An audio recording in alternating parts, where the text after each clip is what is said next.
los profesionales, los equipos de protección, los equipos EPI, que bueno, pues siempre están a disposición de todos los profesionales y sobre todo tanto si sabemos que el paciente es COVID positivo como si tenemos una sospecha. Es decir, también testamos a los pacientes con una PCR, están programados con una PCR negativa, pero si hay una sospecha, enseguida se reconvierte y bueno, la protección siempre es el equipo EPI. Nosotros sí que destinábamos quirófanos al principio en la desescalada para paciente COVID, para paciente no COVID. Ahora que tenemos una actividad, ya la hemos retomado completa, lo que hacemos es lo que estábamos comentando antes. Si vemos que es un paciente COVID o sospecha, lo que se hace es que o se cambia bien la programación del quirófano o se deja para lo último. Lo que sí que es importante es, sobre todo, o me parece importante, es en el caso de hacer la recuperación en el quirófano, ahí sí que tenemos protocolizadas las actuaciones, es decir, tiene que estar dentro del quirófano con las puertas cerradas durante un tiempo y en el momento en que sale el paciente, bueno, pues se limpia el quirófano, se hace el circuito que va directamente a hospitalización o que va pues, a la UCI en el caso de que le requiera. Pero desde luego lo que es la protección de los profesionales, siempre con un equipo EPI y también intentamos garantizar, bueno, pues la seguridad y los riesgos en cuanto a las aspiraciones que utilizamos dentro del quirófano o, bueno, pues poner los filtros adecuados en las tubuladuras de los aparatos de anestesia. Juan Luis, ¿cuáles deben ser los objetivos de una cirugía segura en esta situación? Creo que en esta situación hemos aprendido, o creo que hemos de aprender a manejar la cirugía segura al día a día. Me explico.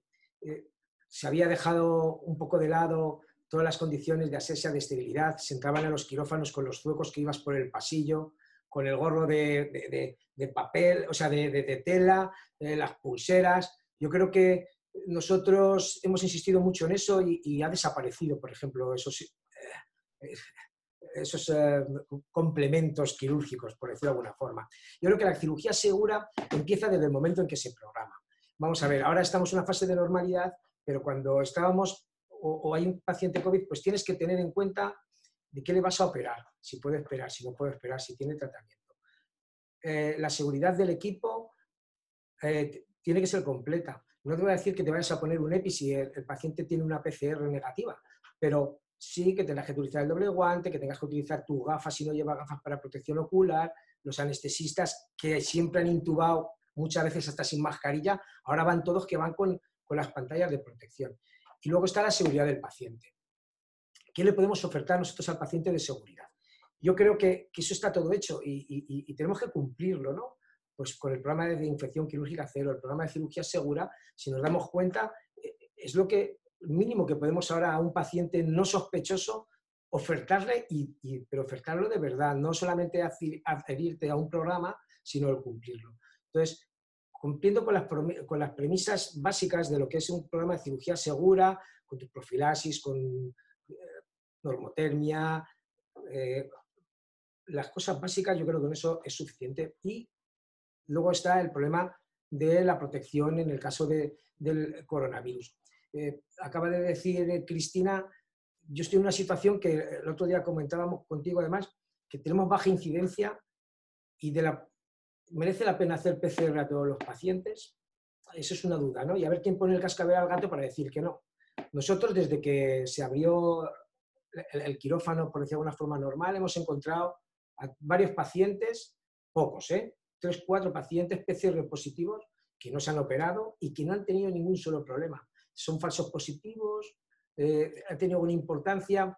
Creo que también esta política de temor, de prevención, también puede llevar un poco a confusión, ¿no? Entonces, yo creo que hay que aplicar todos los principios de lo que es la cirugía segura e infección quirúrgica cero. Mercedes, como tengo más confianza contigo, la más residente, más pequeña, te toca. ¿Quién puede entrar en quirófano? Es una cosa, además, cuando nos relacionamos con compañías que nos proveen de apoyo técnico en soluciones que saben manejar ellos, que no es una visita publicitaria de la compañía. ¿Cómo hacemos eso? Hay unas instrucciones del SERMAS, pero que se refieren fundamentalmente a la visita convencional. ¿Tú qué opinas?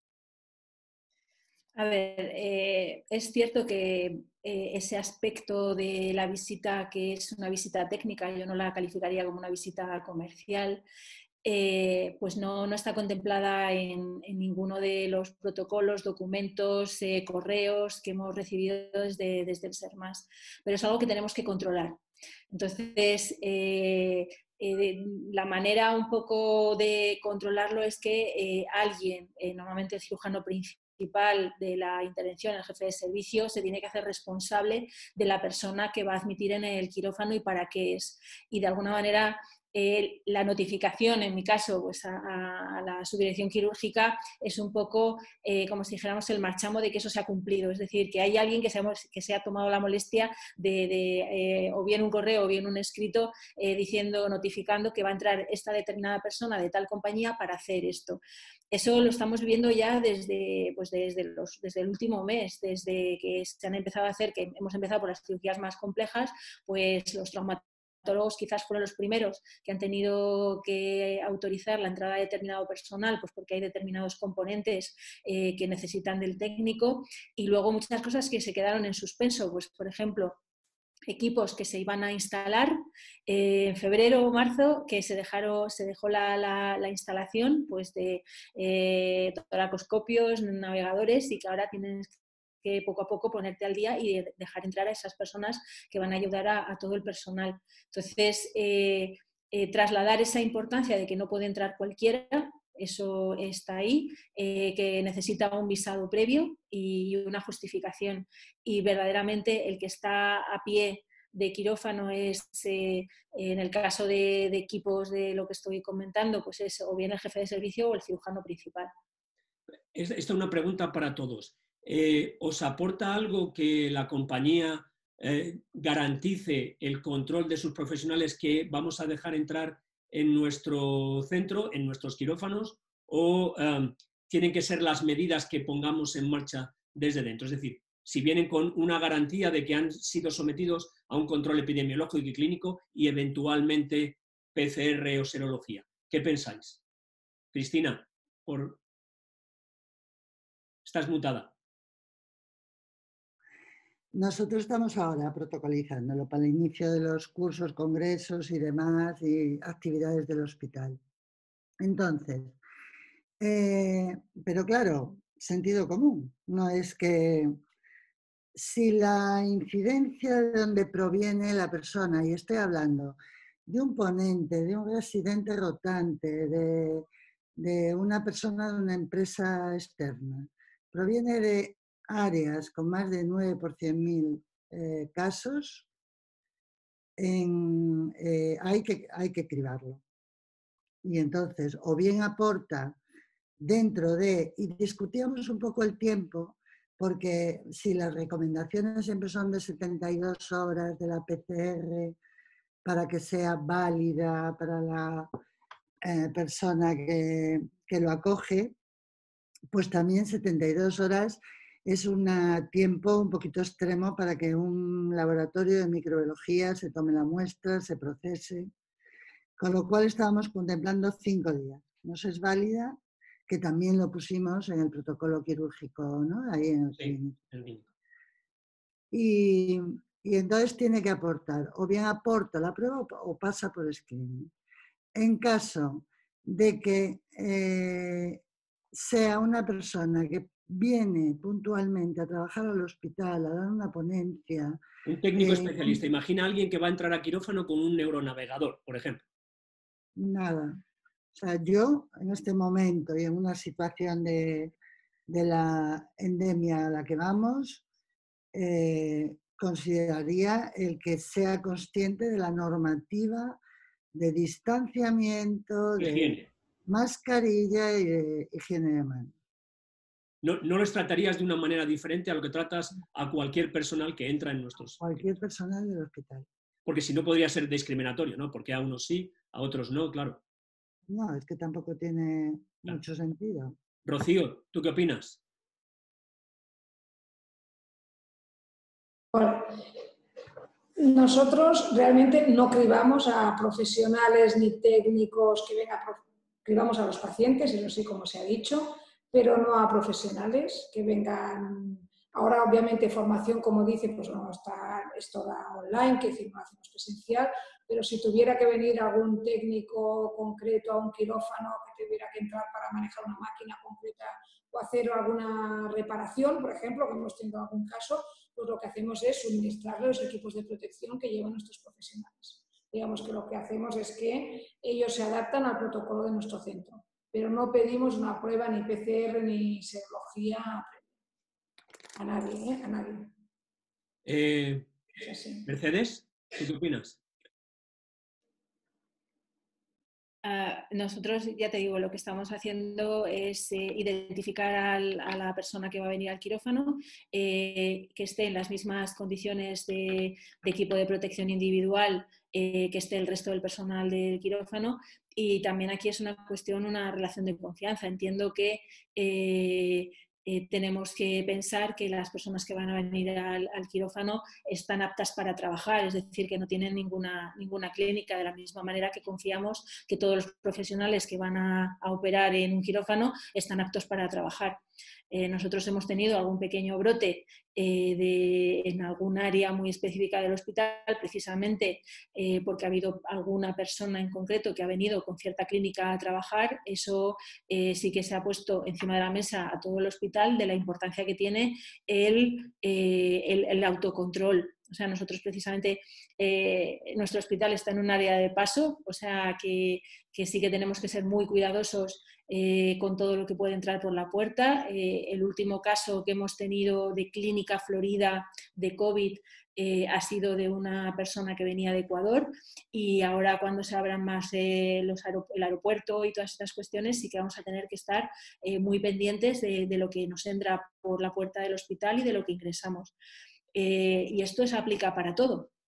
O sea, aplica para los pacientes, aplica para los trabajadores y aplica para el personal técnico, de alguna manera invitado, ¿no? Entonces, ahí sí que yo creo que no hay que bajar la guardia, por lo menos en una región como la nuestra, como Madrid, que quizás somos, junto con Cataluña y algunas ciudades más por ahí por España, de las que hemos tenido mayor número de casos y hemos sufrido más, con lo cual no queremos volver a sufrir. Y yo creo que el mensaje es ese. Avanzando, Juan Luis, y lo preguntaré a todos, ¿cómo creéis que la tecnología puede ayudarnos en la teleasistencia, en el telementoring, para tanto prestar ciertos servicios a distancia como para formar a profesionales en la utilización de diferentes dispositivos o en la ejecución de diferentes procesos? Respecto a la videoasistencia, por decirlo de alguna forma, nosotros lo estamos aplicando y hay que tener mucho cuidado.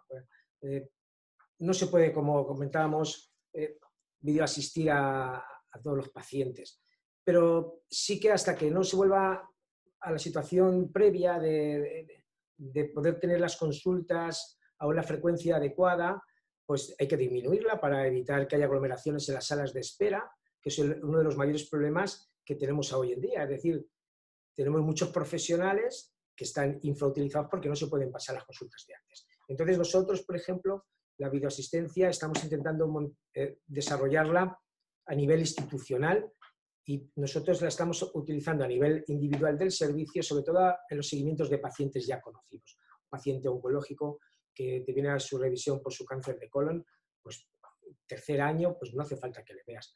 Además, hay que verlo, pienso yo. Y luego, yo creo que las nuevas tecnologías nos tienen que aportar mucho a la hora de la formación. Esto, hoy estoy aprendiendo un montón, escuchando a mis compañeros, pero tiene que implantarse de una forma definitiva. No podemos estar viajando todos los días. Primero, que es caro, probablemente sea antiecológico y probablemente podamos aprender de igual forma. Todas las técnicas, todas las técnicas no, pero gran parte de la formación se va a tener que basar en reuniones tipo videoconferencia, webinar, y luego ya aprendizaje exclusivo de ciertos aparatos o ciertas técnicas muy concretas, pues yo ahí sí que ya habría que... Pero grandes reuniones de grupo para aprender una técnica específica, eso no se va a volver a dar, ¿no? Yo creo que no se va a volver a dar. Yo creo que no es durante mucho tiempo. A ver, yo siempre he sido de los que estaba en contra de las grandes fiestas del Congreso Nacional de Cirugía y nos vamos luego todos a Madrid a tomar unas copas y a juntarnos con los amigos. Yo creo que eso ya no tiene ningún sentido. Yo creo que el que tenga interés en un tema tendrá que unirse a una videoconferencia o tendrá que juntarse, que ahora tenemos todos el Zoom con los 5 amigos que tenemos en cada uno de los sitios de España y comentar un caso en concreto. Pero ese folclore quirúrgico o folclore médico de los congresos, yo creo que eso tiene que cambiar, no tiene ningún sentido. María José, ¿tú qué opinas? ¿Te va a servir para algo en la formación de las personas que trabajan contigo en el bloque quirúrgico? Sí, primero en cuanto a la formación continuada, antes se estaba haciendo, pero ahora el que se está haciendo al 100% y no hay ningún problema, y además es que yo creo que lo tenemos que fomentar. Hay una parte importante que es la formación virtual que se puede hacer en los bloques quirúrgicos o incluso en los propios quirófanos, formación dirigida a los equipos, por ejemplo, de nueva adquisición. O sea, eso se puede hacer perfectamente dentro de los quirófanos o cuando nos piden muchas veces algunas visitas de otros hospitales. Recuerdo pues el caso, por ejemplo, del robot Da Vinci, de cómo se montaban los brazos. Eso se puede hacer siempre de forma virtual y creo que debemos de, además de realizarlo. ¿Cristina? Pues a mí me parece... espera, Estás bien, estás bien. No, estoy bien. Me parece fundamental la teleasistencia. O sea, está claro que tiene su cabida en momentos concretos, pero yo creo que hay mucha actividad hospitalaria que se puede hacer por teleasistencia y eso, bueno, pues da rentabilidad, yo creo, al profesional. Siempre que el profesional tenga los medios. Eso es otro de los problemas que tenemos en nuestros hospitales, que tampoco los tenemos muy preparados para poder hacer teleasistencia. Pero yo creo que esta pandemia sí que ha servido para darle un impulso muy importante a este tipo de herramientas.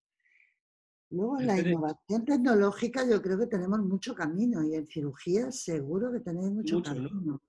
En los procedimientos o en inventos o en creación de sistemas que impidan la aerosolización, como han surgido en este tiempo. El otro día veía en Australia, por ejemplo, la sustitución de algo tan sencillo y tan malo como son las cortinas en separación de pacientes, que aún hay en muchos hospitales, pues unas mamparas que se han creado que son muy fáciles de limpiar y de instalar. Yo creo que podemos tener ahí un componente de creatividad, de cosas que pueden mejorarnos todo lo que es la actividad del quirófano. Y luego, en cuanto a la formación, para mí es clave. Es clave, ¿no? Pero mucho más allá del curso virtual típico en el que te lees un PDF o te lees las transparencias, ¿no? Que eso al final a mí me parece que forma poco, ¿no? Sino la formación así, la formación en la que uno puede discutir, entrar a entablar los problemas que surgen a la hora de los conceptos, de cómo hacer las cosas, para mí ha sido un invento. La formación por Zoom. Siempre hay los alumnos que se desconectan y que los ves ahí que están apagados todos y que dices, ¿me estarán oyendo? Eso te da una sensación de vacío. Sí, esa es la interacción, la falta a veces del feedback para poder... Claro. ¿No? Mercedes, ¿tú qué opinas? Todos con la cámara encendida. Eso. Por eso esto está abierto, ¿no? La idea es tenerlo abierto. Mercedes. Bueno, a mí hay una cosa que me preocupa y es que sí que es verdad que esta época de distanciamiento ha permitido poner encima de la mesa todas las herramientas teles, pero hay una cuestión y es que no sé, ¿qué tipo de formación tenemos que recibir los profesionales sanitarios para que verdaderamente estas videoconsultas, e-consultas, teleconsultas, consultas telefónicas sean eficientes? porque yo creo que mucho de lo que hemos tenido a lo largo de este tiempo, de estos meses de parón de las consultas fundamentalmente, ha sido un poco de pasapalabra. Entonces sí que yo creo que tenemos que ver primero cómo cuantificamos la eficiencia de estas consultas, ver cuál es el grado de satisfacción tanto de los profesionales como de los pacientes, si los pacientes están de acuerdo con lo que nosotros estamos pensando, porque los pacientes también estaban acostumbrados al cuerpo presente. Y yo creo que no hemos nacido enseñados para tener una teleconsulta o una videoconsulta que sea eficiente en tiempo y forma. Y luego también lo que es la parte de recogida de la información, aparte del cumplimiento de la protección de datos, etcétera, etcétera. Pero sí que hasta ahora todo lo que se estaba haciendo de recogida de información y tal, lo tenemos todo en la historia clínica que tengamos cada uno en nuestro hospital, y ver cómo podemos explotar toda esa información. Si lo pasamos a vídeo y a teléfono, de alguna manera en la historia tendremos que recoger determinadas cuestiones del seguimiento que nos permitan seguir controlando nuestros resultados. Y a mí esa es la parte que me parece importante. Rocío, Valdebrón, ¿cómo os lo planteáis? Mira, nosotros hemos aplicado la telemedicina sobre todo a nivel ambulatorio, consultas externas sobre todo, y también en la parte del preoperatorio. Yo creo que aquí la parte quirúrgica del preoperatorio telemático, yo creo que aquí tiene un gran papel y se puede desarrollar aún más de lo que lo teníamos. A nivel de formación, en cambio, sí que podemos hacer, yo creo que la formación teórica sí que puede ser online, pero claro, en la parte quirúrgica hay mucha formación práctica, por ejemplo, el robot, etcétera, que esta no la podrá sustituir. Quiero decir, aquí tendremos que hacer grupos más pequeños, o cuando trabajas en entornos de simulación, etcétera, pues esto necesitaremos, bueno, hacer grupos más pequeños, utilizar más la grabación para que otros estén en el backup, ¿no? Yo creo que esto lo tendremos que aplicar, pero no puede sustituir completamente la formación online a la presencial, sobre todo en ámbito quirúrgico, que necesitas habilidades técnicas para adquirirlas. Otra hora que puede ser un ámbito, sí puede ser para ver cirugía en streaming. Aquí sí, en vez de estar presencialmente allí, pues la puedes ver con vídeo, grabar y verlo desde otra área en la cual puedes mantener distancias de seguridad y no entrar en quirófano. Yo creo que aquí puede ser una buena aplicación de la telemedicina. Eso es muy interesante, Rocío, porque, sí, claro, vuestro hospital, el nuestro, son hospitales universitarios donde estamos acostumbrados a tener una gran cantidad de estudiantes, más residentes, más enfermeras en formación, más... eso no va a poder ser posible, ¿no? Exacto, y las estancias formativas, que es decir, que sumas, ¿no? Y después cuando una intervención es muy novedosa o bien utiliza una técnica nueva, pues esta es la que llama mucho la atención, o un cirujano, ¿no? Muy bueno, ¿no? Muy bueno técnicamente, pues aquí a veces el quirófano, ¿no? Pues realmente está lleno de personas que quieren ver la intervención o aprender la técnica. Aquí sí que yo creo que juega un gran papel. Ya hicimos algún curso así, es decir, para evitar la presencia mayoritaria de personas en quirófano. Por lo tanto, aquí hacerlo más extendido no es muy complejo técnicamente, ¿no? De poner la cámara de visualización y después poderlo poner en pantalla en otra sala o en varias salas, y en salas de gran formato. En algún curso lo hemos hecho en salas de actos, por ejemplo, y entonces aquí permitiría actualmente mantener las distancias de seguridad necesarias y que un número importante, ¿no? de profesionales pues pudieran adquirir formación. Yo creo que aquí, y en el ámbito ambulatorio que ya se ha comentado en consultas, yo creo que será un cambio que se quedará para siempre ya. Pues vamos a dar paso a preguntas. Ya ha habido algunas preguntas. Juan Luis, sí, es que ha habido un tema que lo ha dicho la Cristina, con el problema de las aerosolizaciones, de la extracción de humos, que nunca se habían dado mucha importancia y ahora empieza ya a ser muy importante incluso en un programa de prevención de riesgos laborales.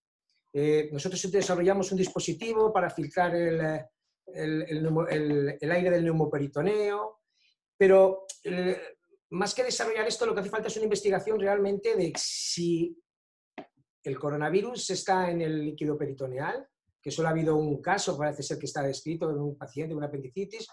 Si cuando yo estoy haciendo una hepatectomía con un bisturí ultrasónico, ahí hay virus, eso requiere mucha investigación, ¿no? O qué cantidad, si el virus aparece en heces, cuál es, qué porcentaje. Y luego, aparte está el problema de los humos, que eso vamos a tener que tener mucho cuidado porque todas las casas comerciales están desarrollando instrumentos tipo Airseal que son carísimos y que realmente habrá que ver su efectividad. Entonces, creo que ahora no es el momento de comprar todos los aparatos, igual es el momento de dedicarse un poco a la investigación de qué presencia de virus tenemos en los distintos órganos en pacientes, si podemos disponer ahora, porque ahora casi no hay pacientes COVID positivo. Solamente quería comentaros eso. Manuel Vilche es el primero que ha lanzado una pregunta que está además relacionada con esto. Manuel, ¿estás? Estoy, gracias, Julio. No, es que precisamente este era uno de los temas que quería comentar y quería preguntarle a Cristina su opinión al respecto y teniendo a Juan Luis, pues más, ¿no? Has hablado del protocolo de infección cero, de cirugía segura. A lo mejor es el momento de plantearse un documento de consenso precisamente para sacar las pautas que hacen falta para establecer eso, en el que evidentemente se tiene que incluir el uso.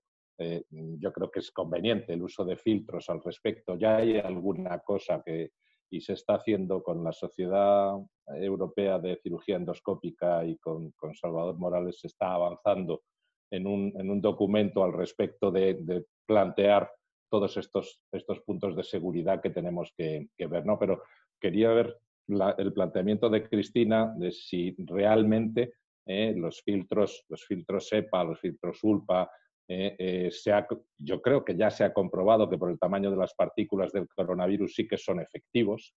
Entonces, ¿por qué no se plantean de alguna manera el antes de tener la certeza de si tenemos o no el bicho en el líquido peritoneal y si si aerosoliza con el uso de un ultrasónico, un armónico, lo que sea, que tampoco he comprobado, si merece la pena el tener todos estos mecanismos que aumenten la seguridad, garantizando, por así decir, la extracción en el caso de que lo tengan, que todavía hay que demostrarlo.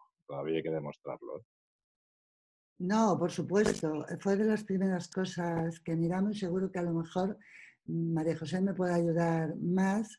Nosotros teníamos unos filtros que además se los recomendamos para los gases, que no se utilizaban y que comprobamos sus especificaciones, que deben ser los filtros habituales que se compran para quirófano, cumplían criterio para que el virus no pasara a través del filtro. Con lo cual fue una de las primeras cosas que miramos con los cirujanos para poder cubrir esa área. Está claro que desconocemos un montón de cosas, pero aquello que podamos establecer y que pueda ser a mayores un sistema de protección, yo estoy totalmente de acuerdo.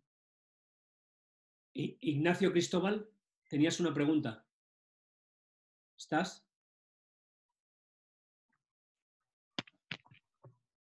Ignacio. Sí, estoy, perdona. Nada. Perdona, que es que estaba aquí en casa un poco tirado.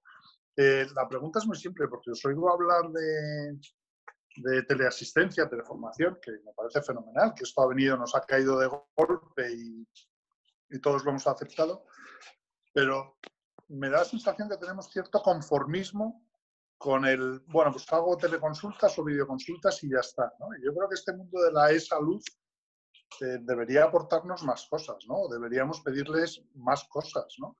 El control del paciente en su casa, en patología crónica, posibilidad de prevenir patologías, ¿no? No sé qué opináis de esto. Si nos vamos a quedar solo con la teleconsulta, la videoconsulta, o si vamos a pedir un poco más, que yo creo que deberíamos pedir un poco más. Mercedes, Rocío, ¿cuál de las dos? ¿O Juan Luis? Yo creo que, sobre todo en el mundo del paciente complejo crónico, hay experiencias de teleasistencia en Europa y en algunas en Estados Unidos, y eso ha demostrado su rentabilidad. Es decir, pero una teleasistencia con tu médico, con la persona que te conozca. Yo creo que eso va a ser un punto importante. No vamos a tener que ir a ver al paciente, pero el paciente tiene que conocernos. ¿Por qué? Porque vamos a tener que saber su situación, él tiene que confiar en nosotros. Yo creo que es importante. Y yo creo que vamos a tener que aprender mucho de la teleasistencia y yo creo que nos va a aportar mucho el poder disponer de información y sobre todo el poder llamar a tu paciente cuando tú quieras, entre comillas, y poder tener un contacto con él.